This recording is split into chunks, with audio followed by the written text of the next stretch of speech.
चालण्याचे बळ जगण्याचा पाया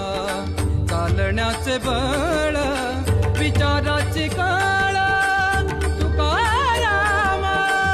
तुकाराम जगण्याचा पाया चालण्याचे बळ जगण्याचा पाया